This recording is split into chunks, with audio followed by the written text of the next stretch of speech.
Okay, so I'm going to talk some things today about when you're in a transaction, request for repairs. And when you're doing if you're on the buyer or seller side, usually request for repairs comes into play. And I've talked about this a little bit before, but I want to walk through something that we have on KW Command that really helps. If you're the buyer, you're representing the buyer. And if you submit a request for repairs, it's your responsibility to make it clear what you're requesting. So let me give you some bad examples I've had. I have had a request for repairs that came over and just simply stated, we're requesting $10,000 credit. So I replied back and said, no. Well, then the agent within 10 minutes called me and said, well, wait, why did you just say no? And I said, I don't know what you're requesting for. There's no itemization. Well, and literally I heard, well, didn't you read the inspection report? I read the inspection report. I also read a few books. I've also read other things. What are you referring to? I mean, I wasn't a smart ass like that, but basically that's what it is. It's like, no. You have to be specific if you're the buying agent, what you're requesting a repair for and what is going to be important and what's not going to be important. Because on these inspection reports, you are going to see a ton of things come up that are red flagged. I can even bring up an example of that offhand of an inspection report where the first, and I'll even warn a lot of my clients that, hey, the first few pages are going to be nothing but red flags all over the place. You're going to have a bunch of things that are just going to, point out what needs to be repaired, and it's going to be all over the place. So I'm pointing out, I actually have an escrow closing today, and I'm bringing up the request for repairs that's part of that escrow. Now, inspection reports are all going to look different depending on the company. Essentially, this is elite inspections. This is pretty much what it looks like from them. But as I said, they will all look different according to what it is. What they'll do is they'll give you, this looks lovely on the outside, and then you go in and it breaks everything down, and then you get all the red. That doesn't mean everything on that list is going to get repaired. That just is everything that is found. And it is an inspector's duty, basically, to go ahead and look and find everything they can wrong with a home. That's their job, is to find everything wrong that's with a home. By the way, there is no standard way of doing it. There is no standard SAT test on this is how you do inspections. So literally, your mother can say tomorrow and put an ad in the paper or on Craigslist and say, I'm an inspector, and go do inspections. That's okay. And she can create her own report, and that's okay. There's no standard way inspection reports are done. So there's different companies out there. One is Elite Inspections. Another one is La Roca. You have a lot of independent people doing it. This just happens to be one way. The reason why I'm saying that is because there is no standard way. Some inspectors will look at something and think, that's no big deal. I won't even write it down. Other inspectors write every little thing down, and it'll vary even within the companies. So I've had one company that told me when he looked at this one home, the electrical was all replaced. He figured probably in the 90s. And even though some of the receptacles weren't necessarily the latest receptacle that's being used, he said, I'm not going to even flag this on the inspection because the purpose, in his opinion, was that it's safe. Is it safe or not? And if it is, then he's not going to flag it. Another inspector could have come in and flagged it. So that's one of the things you need to know about inspection reports. If we zero in on some of this, I can show you some of the things that you can look at. Now here, you have window conditions. Okay, there's some of the hardware that's stripped and not working. Great. That's one of the things that may or may not be put in there. You have like the doors, you have fireplaces, you have loose rails at the stairs to garage. Okay, does that need to be replaced, or is that something that you think, oh, when the buyer moves in, they can tighten themselves. Maybe that's one of those things. A few things are, we had one in here that on the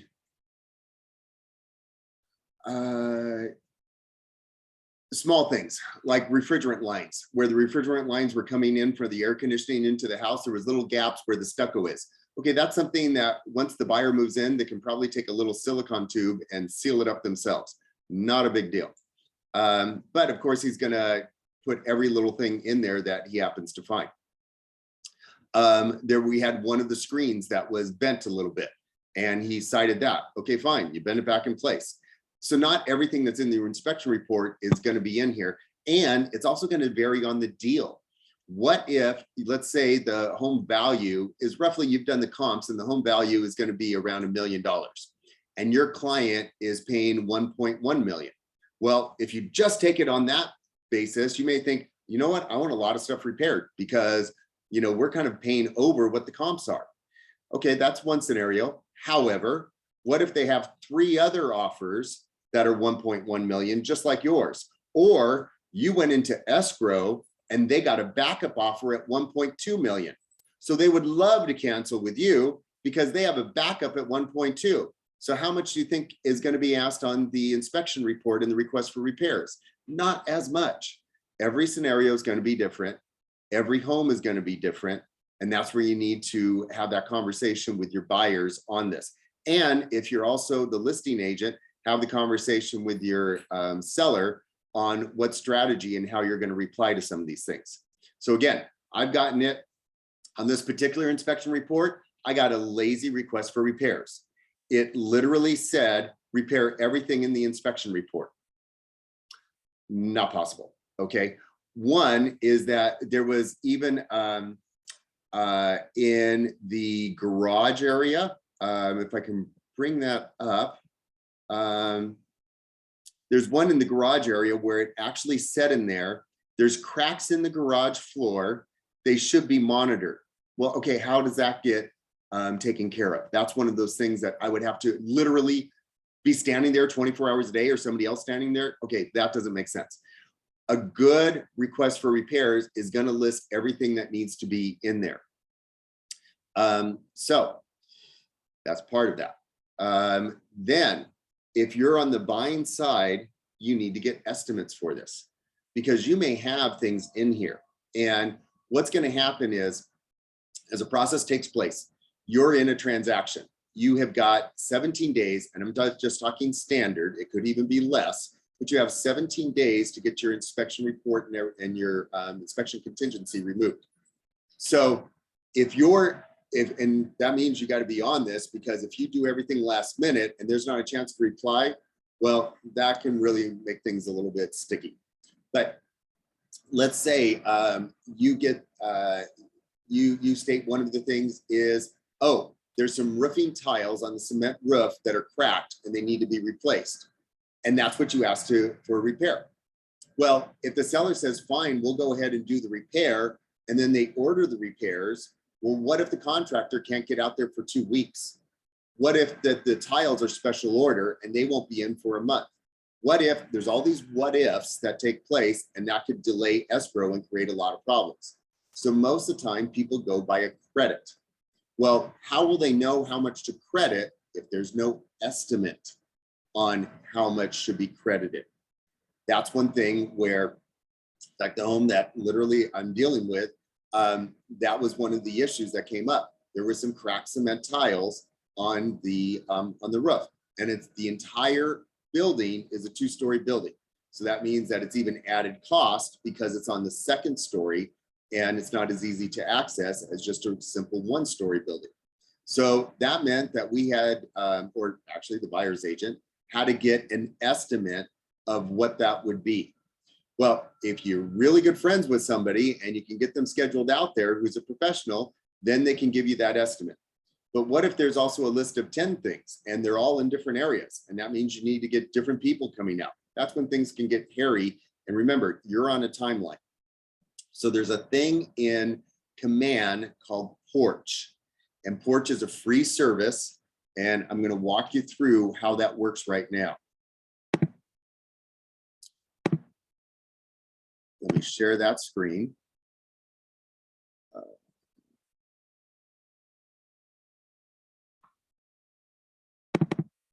Okay, you should see my command screen right now. It says, welcome home, Rob.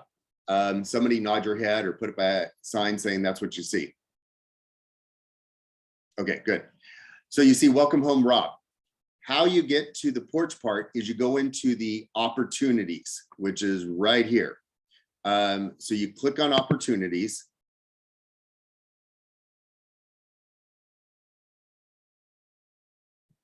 And then you can go ahead and you can create an opportunity. So in here, like here's my pipeline, and this is all the different other opportunities taking place too. But if I wanted to, like I would, let's say I wanted to create an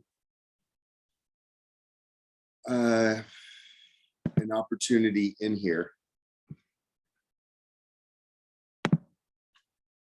What I would do is I create the opportunity and it has all this information in there, the opportunity type, okay, buyer, listing agent, whatever, client. This is something that is a glitch in Command, and I think is the dumbest thing in the world, but you have to work around it.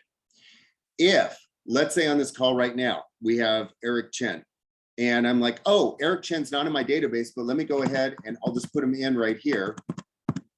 This is the problem. You can't add somebody on the fly. This is a part that I think is absolutely stupid. And the reason why is, what if you got a lead, they became a buyer, you hadn't had them a chance to put them in your database yet, but now you need to get an estimate and create that opportunity. Good luck, sunshine, not going to be able to do that. So just a little tip, they have to be in your contacts part of your command before you can add somebody in. So Eric Chen is not in there. So let me pull up another Eric I have. Oh, I have an Eric Day. So I'm going to put Eric Day in there. Now I can go ahead and finish doing this. So I go ahead and I can create the opportunity. Okay, sounds great, blah, blah, blah, blah, blah, blah. Then commission rate, I'm going to say, yeah, I'm going to give myself 3.5%. That sounds good. Okay, then you get this screen. Once you're on the screen, this is when you can get to the porch part. And in here is where you upload the actual repair, and see, you can drag and drop the files. Let me give you a number of tips on this, okay? If you were just to be lazy, and yes, I said lazy, and you were just to upload the whole inspection report, they're gonna go through every single one of those things and give you all of those estimates. And it may take even a little bit longer for it to get back to you, but do you really need every single one of those things estimated? No. What if too, you have multiple reports? Well, this needs to be a single file, not multiple files, a single file. So my recommendation is to just highlight the parts that you're requesting repairs for. So, and even if you're, you know, if you're like, I don't know how to copy and paste, do a screenshots, you know, in Acrobat when you get the PDF back, or however you want to do it. I don't care. Hand type it out. Don't care. If you can include the part of the inspection report that goes with it, that's great. I literally have opened up just a regular text document and typed out all of the other things that we needed as well. But I'm saying all this to say, and by the way, you also may have, let's say you had an HVAC person come out, heating, ventilation, air conditioner person come out, and they gave you a separate estimate. Okay, and you want included on this. Assemble everything as one PDF. That is the way to do it. Assemble everything as one as a PDF. Your summary, if there's any reports, anything like that that you want somebody to look at and evaluate, put it as one single PDF, and then you upload it into here. Are there ways to do multiple PDFs? Yes, have fun Googling it and figure that out. There's a lot of free ways you can do it. But you go ahead and you put this in here, and then you can go ahead and you can say, okay, I want to create this report. So I'm going to go ahead and I'm going to upload. And again, I'm just going to pick something really quick that I know is already in there. So I've uploaded an inspection report. Yay, successful, great. I go on to the next step. Okay, another major tip here. This is something that it says request consent from your client because you're acting on behalf of your client, correct? Yes. So what does that mean? Well, that means that they want the client's name, their last name, their email address, and their phone number. Why do they want that information? Because what they're going to do is that they're going to go ahead and they're going to email, Porch is going to email to the client, do you approve of this? Yes, you do. Then you can go ahead because technically they're dealing with the client. Okay, again, you're representing. So then your client says, yes, they are, and they click on it. By the way, the turnaround is supposed to be about 48 hours for these reports. However, you can pay a $50 fee, which I've done a few times, other times I haven't, and it'll rush it and make it within 24 hours because I needed that quickly. And I paid the $50 fee. But again, that request to even bump it up to a $50 fee goes to your client and your client has to pay for that. Okay, do you want to keep your client out of all of this mess and hairiness? Yes, you do. So the tip is put in your own information on the client part. Now, I happen to have 5 email addresses all total. So what I do is on this part, I'd still put my first name and last name, but then on the client email, I put my personal email address. I get the link going to my personal email address. I go, yes, I do, blah, blah, blah. And if I want to upgrade, I still get that option to upgrade, and then I get to choose everything. Oh, and by the way, when the report is sent, it doesn't go to, if you do it this way, it goes to the client, which if it's the client and you filled out this information with your information, it's you. So you get the report directly and then can handle all of this stuff. So that's a tip that really helps to get around a lot of this and let you go ahead. I've had some clients that they don't know what this Porch is. They don't know what's coming. Even if I talk to them about it, I learned the hard way the first time. And after the first time, I'm like, nope, I'm just going to put in my own personal information. And then I got the estimates. And then you do get the estimates and you can figure it out from there. However, I will also tell you that as you're doing this, when you may break things up in a certain way and they may change it around according to what they feel is the categories. So let's say your home has got an ADU and the ADU has got plumbing issues, and so does the main house. They're going to group everything underneath plumbing, and then they'll specify what the estimates are for all of that plumbing. And you're also going to see probably a couple different numbers in there, because if you just do one thing at a time, it'll be one price. If you group it together, it may be another price. But this is the quick and easy way to get multiple estimates. And how does the estimate work, by the way? What they do is they go out to contractors out there and they say, hey, how much do you think this would cost to actually do? Because the contractors are hoping to actually get the work. And so that's the reason why they're bidding on it, basically. And I can tell you, even as recently, we had for that home I mentioned where we had the roof repairs, we had $1,400 by a local roof contractor give his estimate. And the one came back from Porch was $1,500. So they were really close, and it was pretty accurate on that. But this also gives you documented information that when you do your request for repairs, you can specify this is what you're asking for. And in my request for repairs, what I'll do is a lot of times I'll put in there, we want this, and I give a reason why, we want this, and I give a reason why, and so forth. I can probably bring up my request for repairs on one that I did recently for a condo. Just give me a moment on that.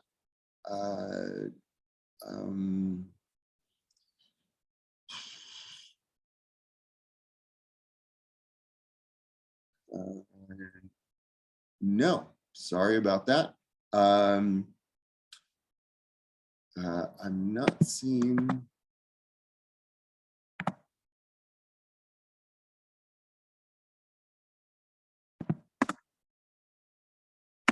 Nope.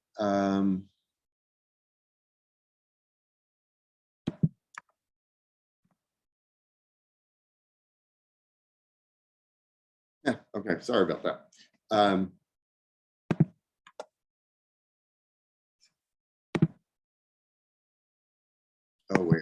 think I.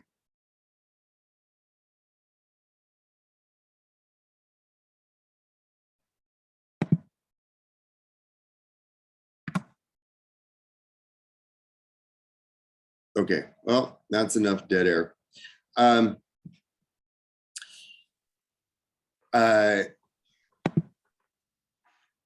Oh, I do have another request for repair that I did in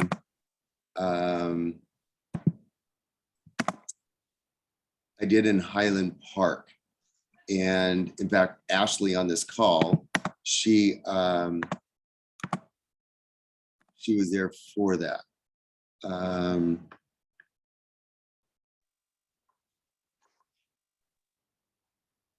We did a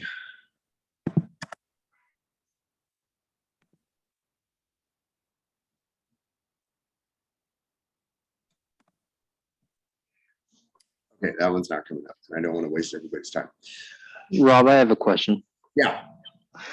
So, you know, when a buyer wants to get inspections on a house because they see the, like they want a specific inspection because they saw the inspection report, how would Porch help? Like where would Porch be more beneficial than getting an inspection report? No. These are two different things. These are totally two different things. Porch is giving you the estimate on how much the repairs would be. So you need the inspection report to give to Porch. Sorry, I didn't mean an inspection report. I meant like an HVAC person out there to get you an estimate of how much the repairs would be. They're pretty much the same thing. I mean, that's what you're trying to do. When you're working with, you know, Porch, and then if you have somebody that comes out, whoever comes out, I would tend to have more credibility because they actually saw it on site and they were able to do the inspection. So if you're able to do that, great. But like right now in our current industry, all the contractors out there are a little bit crazy busy, and good luck on getting somebody out there on a timely manner. Or you may have an inspection report, and I've had this happen recently to me, and things got flagged in it, and some of it was for HVAC. And so they listed everything on the lead inspection report that needed to be done, but we really didn't have time with our timelines to try and schedule an HVAC person out there and get an additional on-site inspection. And so that's some of the things that either you anticipate or you deal with as it comes up. If you know that there's something you probably want an expert to look at, like the same condo, I was pretty sure that the ceiling could have had asbestos in it. I scheduled both the general inspection and our asbestos inspection at the same time, so that I didn't wait for the inspection report to come back and say that there might be asbestos. That was something that I knew may be an issue. If you're looking at, let's say you're looking at a place and you see the roof, you can already tell needs maybe some work done. You may want to get a separate roof inspection at the same time that you're doing the general inspection. Got it. So timing is really the issue with it. That's where if you know that the plumbers are all super busy, then you may want to just get a Porch estimate if time is an issue. And you can still get a Porch estimate. Remember, if you want the 48 hour turnaround, it's free. It's part of KW already set this up. But if you want a local person, you know, to look at it and give you an estimate and be more on site, you can do that as well. And then, you know, you're representing the buyer. You can use either one. If one is higher than the other, if it was my buyer, I would use the higher one. I've also used this sometimes where I was the listing agent and we thought some of the estimates were a little bit outrageous, and I used Porch and I rebutted.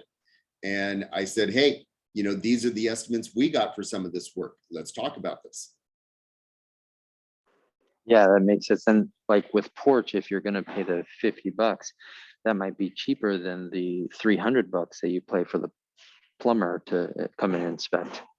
Yeah, because some of them will charge an inspection fee. So yeah, you're correct on that. And when you're also the listing agent, like for the instance, a condo I sold earlier this year, where it literally, they just asked for a straight $10,000. and they specified what, and then afterwards I asked, well, what was that about? And they said, oh, well, and they mentioned that a gasket on the dishwasher was leaking, the air gap seemed to be loose, and it was for the electrical panel was old. Now they said need to be replaced. Even when you looked in the inspection report, and this is something you have to pay attention to when you look at the inspection report, it even cited in there, these panels tend to be, are older, and they tend to have issues. I forgot even how it was worded. Like they tend to be more prone to having issues than other panels sold during this time. However, the presence of this panel doesn't necessitate replacement. So basically what they're saying is that, hey, some of these panels were lemons and some of them were not. And literally this condo was built in 1972 and it was doing just fine. So we didn't worry about the panel. I used the Porch estimate. I uploaded their information because we wanted the deal to close. And I am doing the buyer's agent's work. I mean, I really was, but I also used it as a rebuttal because when we got it back, and the plumbing, one of the auto ignites was not working. So literally we got a credit for, we said 125 for the auto ignite. The one, the gasket was $75 plumber repair, and the air gap was like a $50 repair. So I added that up, and we also found out the panel, but we said we're not doing the panel. And so then we offered them a credit, and I think we even were a little generous, and we said like $350 or something. And then we went from there. But I used the Porch to break down everything and say, hey, here's what we're willing to do, here's what we're not willing to do. And in that market, you know, that condo, we had 4 backup offers at the time. So my seller wanted to be fair, but we weren't begging to close on the deal because we had backup offers that were ready to kick into gear. And then the buying agent, we let her know that too. So, okay, here's what we're willing to do. Let your buyers know that if you guys want to cancel, we have 3 other offers ready to kick in. So that's some of how you have to judge every one of these things. And Rob, did you require the buyer's agent to resubmit their request for the credit? No. And again, every situation is different. Really good question. Because you have a rebuttal on the request for repairs, and the seller, they have a number of options. They can one say no, they can say yes, they can say some of those things will negotiate, or they could be quiet and not say anything. They have those 4 choices. It's a request for repairs, and the buyer's contingency is still ticking away on that 17 days. Now, usually in most transactions, if you have good communication, the buying agent and the listing agent is going to talk about these things and work them out. But, and again, every situation is different. I've had, I mean, to be a little forthright, the deal that I'm closing today, the agent I'm primarily dealing with, she's been an agent for years, and she's the listing agent, and then she has a buyer's agent. The one that I'm primarily dealing with, the listing agent, she's really good on details. The buyer's agent's not. She puts things in, some of the stuff that shouldn't be there, or she's the one that just said, oh, do everything in the request for, in the inspection report. We want everything repaired. And it wasn't itemized or listed or estimates or anything like that. And it just came off as lazy. I've had that happen. I've had other times where I've just had conversations and everything was worked out ahead of time. I will say on that particular one that I just mentioned, where she said repair everything, we came back, and at the time of inspection, I was there during the inspections. I heard, by the way, this also really helps, because if you're the listing agent, the inspectors will most of the time give you a summary.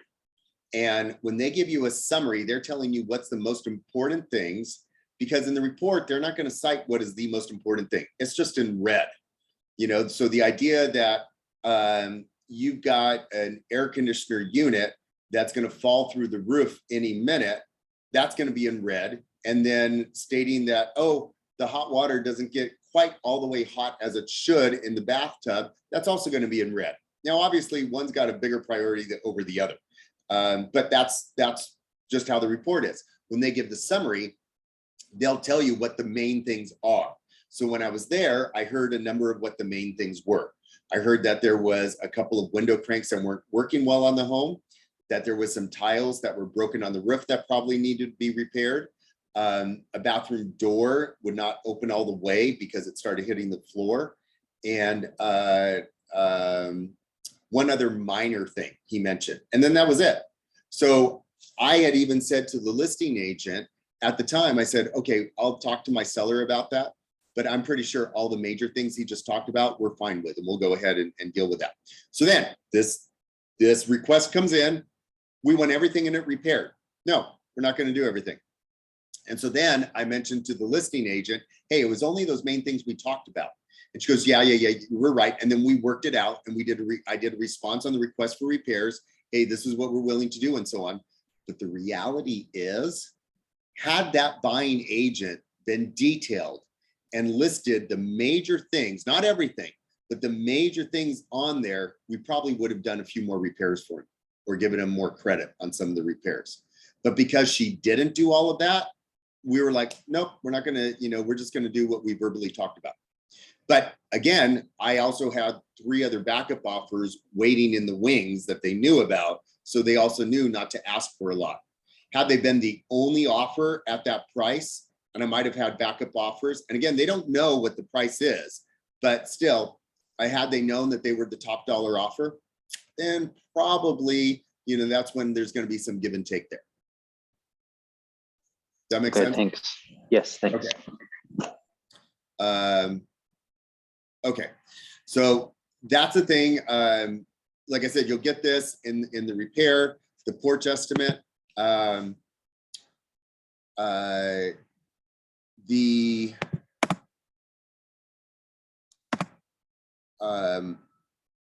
request for, by the way, termite usually is separate. I've talked about termite before.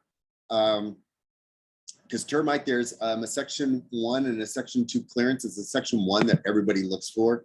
And usually that's separate. Sometimes some of the inspections will cross over and both of them will go for it. But that kind of speaks to what we said about, hey, if you have somebody that's on site and they're the ones that are both, how do I want to put? If it's on site and they're the ones that are both, an expert in it, then that's what they're going to go ahead and go with, as opposed to, just a general one. I can tell you, now I'm going to show you another PDF. There are times that you will have, some realtors are going to want every, and I mean every document signed. Other times in some transactions, the request for repairs and the response to the request for repairs is never even signed and turned in. Why? Again, it's a request. It's not a requirement. So it's not something escrow has to have to complete the deal. What happens sometimes, and the instance I'm showing in front of you, we did our request for repairs, and then the buying agent called up, and he was a little hot under the collar, and we talked about the request for repairs. And this is one, and by the way, this is one where we're in a seller's market.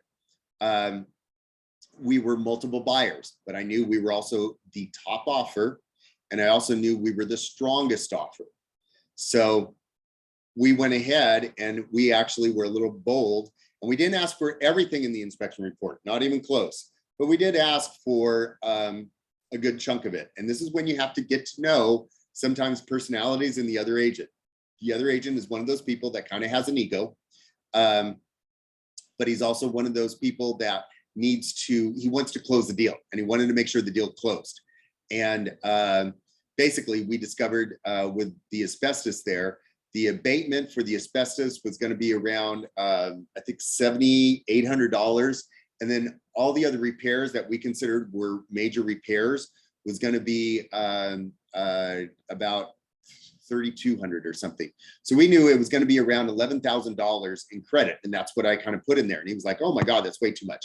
I knew they were not going to give that to us, but I also knew he was going to be that type of agent that he was going to be, well, let's meet in the middle. So for me, I was like, as long as we can get credit to my buyer, he'll be happy, because my buyer, and this is where you keep a lot of your cards close to your chest, because you are representing your client. You want to make sure that you do what's best for them.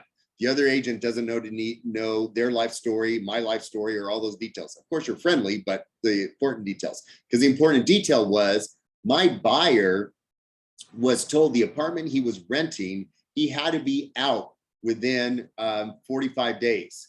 And we made this offer with a 30-day escrow. So this was his shot at getting a place. So even if he never got a credit, he still would have moved in, because he had to move in somewhere. He had to buy something. But of course, I didn't let the other agent know that, because then the other agent would know, hey, we don't have to give him any credit. So what I did, though, is that I did ask for $11,000. Then when he called up, I said, look, and I already knew. I said, let me talk to my buyer. I said, I'm sure my buyer would be reasonable and meet in the middle. Like, what if we did a $5,000 credit? I think I can talk him down to 5,000. Would that be okay? And he's like, well, let me talk to the sellers. I might be able to get him there. So I already, my buyer already knew he would have been thrilled with any credit. So about 2 hours later, I got a text from the other agent. He goes, let me give you a call. He gave me a call and he goes, I just want to make sure we're only going to do $5,000 towards the closing costs. I go, that's it. I was able to get him to agree to that. If we can do that, we're done and we can just move on. And he's like, okay, done.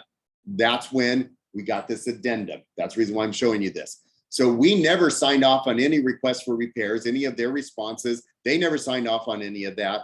We didn't need to. What the agreement was that we're going to basically do just a credit. So that's what happened, is he got the credit towards that. So sometimes the deal goes like this, as you can see, and that's how we worked it out. This does get turned into escrow, because then this does have to be recorded by escrow, because obviously then the buyer is going to get credit for this too. Now, there's also a difference between a credit to the buyer and changing the sales price, because if you lower the sales price and it's a loan-based sale, the lender has to be informed, because now the loan's a different amount.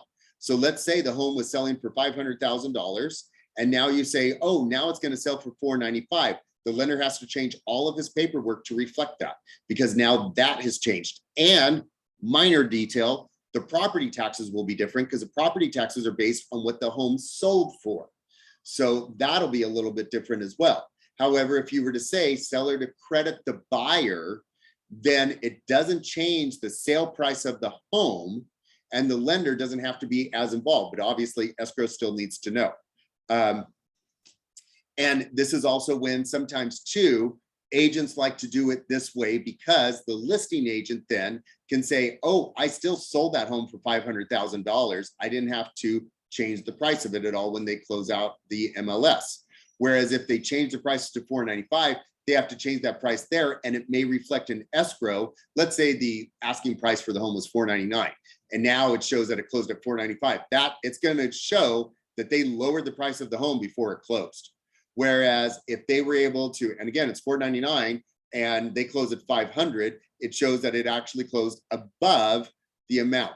And so when people look at other realtors, their history, they can see, oh, a lot of homes they sold, did they always have to lower the price of the home or raise the price of the home? So by doing the credit, that's a way in which it doesn't reflect that. That's a way in which the buyer ends up many times in the same deal. And it also depends. Sometimes the buyer, they don't care about the credit, they care about the price of the home. That one makes sense? Okay. So for this last part, I am going to talk about, okay, we're going to talk about lead generation. I'm sure a lot of people in here have heard of the 80-20 rule. And in, the 80-20 rule is in like organizations, 20% of the people do 80% of the work. That's kind of always been the 80-20 rule. And it's actually established by this one researcher, I think he was Italian, and he did a lot of research on different things. And that's what it kind of played out to be. In real estate, it's the same way, where 80% of your business comes from a certain part of your business, which is usually your database or growing your database. But a lot of our industry, the shiny penny, the squirrel, the things that always get your attention is the 20% stuff. Here's all these online leads. Oh, and once you're in the industry for a while, I get it every day, texts and emails. Would you like to double your leads that you get every day? How would you feel about being able to close twice as much as what you close right now? I mean, all of that kind of stuff is what you get all the time. And those are all going after that 20% of the market that usually is like expireds, cold calls, that kind of stuff. And it's attractive because it makes you think like you're going to get, a quick and easy deal. Now, that being said, yes, there's times like if you call an expired, they've already raised their hand. They've already said to somebody, hey, I wanted to sell my home and the home expired. And now you're trying to get in on that. So is also every other realtor who got that expired list and trying to give them a call. So sometimes too, with the expires, it helps to even go back maybe 3 months old and talk to those people, because sometimes they got barraged by so many people. They just let everything go into voicemail. They wanted to put everything on hold for a little bit and wait a little while. So sometimes waiting a little bit when they're no longer the hot home that just went on the expireds is a time where you'll actually be able to talk to someone. But even then, it's an uphill battle. They don't know who you are. You're somebody who's just reaching out to them, even if you show up at their door, which by the way, tends to have more success rate than just giving them a phone call. So if you show up to an expired door and you have a conversation with them, that really increases your chances. But even then, you're having to prove who you are because they don't know who you are. Whereas people that already know you, have some sort of relationship, they will tend to have more faith in you, and it's not as much of an uphill battle trying to prove yourself. So that being said, what are some of the things that can help with that? One is you want to increase your database and work your database. This is the time of year to do that. You also want to go ahead and the increasing part, now is a really good time to door knock. And so what I'm going to talk about are things that you can do right now during the holidays that will let you do that. I'm looking for my pop by because I have this and I can show it to you on the screen. But if I show it to you there we go. If I can show it to you on the screen, that would just make life so much better for everyone.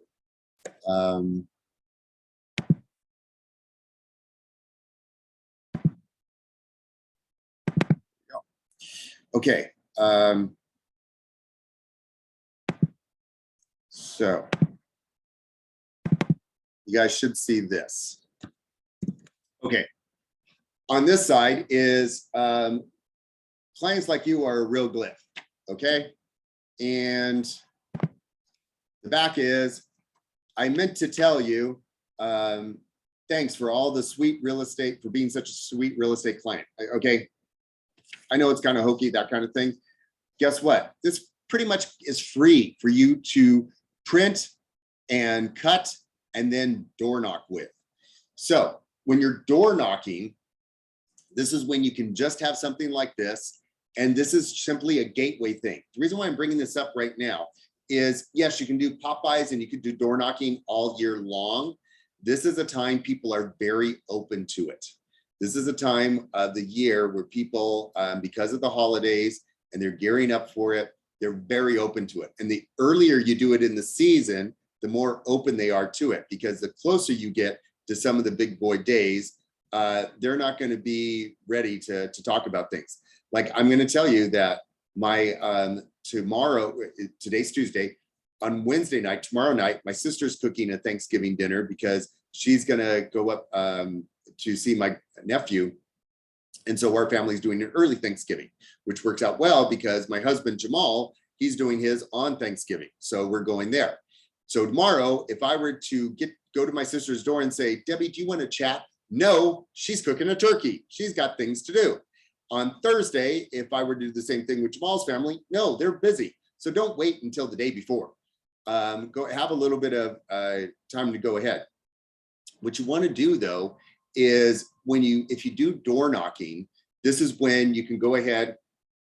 You can just give this to them and say, hey, and make it fun. When people come to your door, any conversation, if you make it fun, if you make it lively, if people enjoy you, they want to talk to you. If you make it boring, they don't want to talk to you. Think about it. If you guys have somebody that talks to you and they're boring, yeah, you're not going to really want to listen to it. Or if it sounds like they're just repeating lines or have things memorized, again, you're probably not going to really want to talk to them. But this allows you to have a conversation. This gives you kind of that foot in the door. So you can say, hey, I have this. I know it sounds really hokey and that kind of stuff, blah, blah, blah. Then ask them a lot of the what, who, when, where, why, and how. What are you doing for the holidays? Where are you going for the holidays? Who's going to be there for the holidays? You can ask any of those questions. What is, and if you really want to not sound generic, ask them some specific things. Can I ask you something? What is one of your favorite memories of the holidays? What is one of the favorite things you look forward to during the holidays? What's one of the favorite treats you look forward to during the holidays? Any of those kind of questions, you can go ahead and you can have that conversation. You can even use that as your standard question. Let's say you're working in a neighborhood and you were to go around and you hand one of these to every person and you go, okay, so I'm giving you this, and I know it's kind of funny, and I meant sort of thing, but I'm asking everybody in the neighborhood, what is one of your favorite treats during the holidays? You can say that same thing to every single person, and everybody's going to come up with a different answer. They're all going to start to have, oh, well, when my mom makes this, oh, well, I remember when I was a kid, oh, blah, blah, blah. And then you have a conversation, and then you get to know them. Now, when you're doing this, you're going to want to take a pen with you. You're going to want to take like a little mini notebook, one of those things, and write down notes. In front of them seems a little bit weird. So, okay, just to let you know. But then as you walk away, you write down like their names, the address, if you have their names. If you don't have their names and it's awkward to get their names, then don't make it awkward, but you have the address. You can look up, then you can use title and you can look up their names and get their information that way. I actually did that with a neighbor of mine just a couple of days ago, where I sent him a Thanksgiving Day card, and I realized I say hi to this guy all the time and we know each other, but I always forget his name. So I literally looked up their title and I'm like, oh, that's right, he's Rudy. Okay, so I put it in there. But you want to write all this stuff down, because then you can add these people to your database. Working a neighborhood once, by the way, when you door knock isn't going to be as effective as working it multiple times. This is one of those things. It's planting seeds. It's planting seeds. It's planting seeds, and then you start to develop that. So that's the reason, like, way some of these pop buys, you do them seasonally. It makes it easy for people to do. The reason why people like using these sort of things is it gives you something more than just, hi, I'm a local realtor and I'm talking to everybody in the neighborhood. And you have the person on the other side, you can tell, like, oh my God, just please leave me alone. I got things to do. I've got to buy toilet paper on Instacart. That's not the thing they want to talk about. You come to somebody with something like this, and you're saying, hey, here's this cute little thing, blah, blah, blah, blah, blah. I just have a question. Out of everything during the holidays, what's one of your favorite treats you like to have? Well, they're going to, most of the time, I'm not saying all the time, but people will start then, oh, well, blah, blah, blah. Oh, that's really cool. Well, one of my things is da, da, da, da, da, da. That's really cool. You have a little bit of conversation, blah, blah, blah. You know what? I really enjoyed, I love this neighborhood, and I'm, so glad that I got to meet you. By the way, my name is Eric, and who do I have the pleasure of finding out what your favorite treat is? I mean, you can say that kind of stuff, and people, will be like, oh, well, blah, blah, blah. You get their information, and then that's how you increase that. Why am I saying all to do this? Because then if you need to increase your database numbers, this is a way to increase your database numbers. You're creating those relationships. Now, can you use this? I just mentioned expireds. Yes, if you wanted to go to an expired's home and knock on their door and give this to them and say, blah, blah, blah. Now, by the way, I happen to know, I'm a realtor. I know your house just was expired, but I meant to, and then say whatever, I meant to say that I hope you have a really great holiday. By the way, what is one of your favorite treats during the holiday? And you can say that sort of thing. If you want to work the expires that way, probably gives you a better chance at talking to them and getting to know them first, and then maybe finding out if they still want to sell, as opposed to, well, hey, did your home sell? No, it didn't. Oh, too bad, so sad. Did you want me to help you with it? No. Oh, crap. Okay. So that's the sort of thing. When you do have the conversations one-on-one, like we've talked about in scripts class, you want them to be open-ended conversations. So, again, when you ask, hey, what's one of your favorite things that you do during the holidays? That's an open-ended question, because then they get to tell you. If you were to say, oh, do you like the holidays? Yes. Well, that's close-ended. They can't talk too much. So you want things to be more open-ended, where they get to talk about themselves, talk about things they like, and that sort of thing as well. Now, I mentioned earlier on the call right now, when I was talking about this, your database. These are also perfectly designed to go to people that you already know and talk to them and do the same exact thing. Hey, oh my God, Cynthia, how are you doing? I meant to give this to you. Or, you're a real gift to me, or any of those things. You can joke around and you can do that sort of thing. If you want, sometimes on those, I'm sensitive to everybody's budgetary needs. But if you have a little bit more of a budget, you can even pick up some of the candy canes that look just like this, and then make sure they're individually wrapped, because then people gross out and they get sticky. And but you can give a candy cane with it. You can give whatever you want to with it. You can go to Dollar Tree and pick up cheapy little ass cheapy ass ornaments. I don't care, I'm swearing. But you can pick up those little things, and you can put a little ornament on it. You can do whatever. I don't care. It just gives you a reason to stop by somebody's place, talk to them, have the conversation, and build that rapport. When we were in the pandemic last year, and I was calling a lot of people on my database, and I was saying, hey, just wanted to reach out. How are you doing? Blah, blah, blah, blah, blah, blah. I had a number of people tell me, thank you so much for reaching out, made the connection, and so on. By the way, my girlfriend's probably going to want to sell her home sometime next year. Could you help me out with that? Yes, I would love to. So that conversation would have never taken place had I not reached out to this person and had that conversation. Same thing with one of these, a pop by. If you go to people that you know and you have that conversation, this makes it super easy to do. And then you can a lot of times have those conversations. You may be also just putting in front of mind, like, hey, you're going to be the person that's going to help them with any real estate stuff, or anybody that they know, but they may actually be having something come up. But unless you have the conversation, you don't know. Same thing with door knocking. With the door knocking, we've seen people at times that they've gone ahead and just because they door knocked and got to know someone, they got the deal. Something had, for whatever reason, a need had come up, they needed to buy or sell, and they were the ones who got the deal. One of our agents in our office, Chuck Marcourt, he told me a story of one time that he worked this neighborhood all the time. He would leave things off like this. He would leave off other little things here and there. And the woman happened to pass away. And when the kids were going through her stuff, they found a bunch of stuff from Chuck. So they said, oh, mom must have known this agent Chuck. Let's give him a call. And Chuck ended up selling the home. So you want to use this season, and the reason why I'm highlighting this is a vehicle in which, for people that you already know, to go out and give that high personal touch and reach out to them and start to set yourself up for a really good 2022. For neighborhoods that you aren't familiar with yet, this allows you to go into those neighborhoods and get to know those people and start to build that up. And think about it. If you do it early in the season right now, then 3 weeks from now, you can do it again and follow up with these people. And now you've really highlighted some of that. You've really been able to make a contact with them. There's something more that you were able to do. What if the next time you show up and you have something else really cute like this, maybe you only print one side and you give it to them.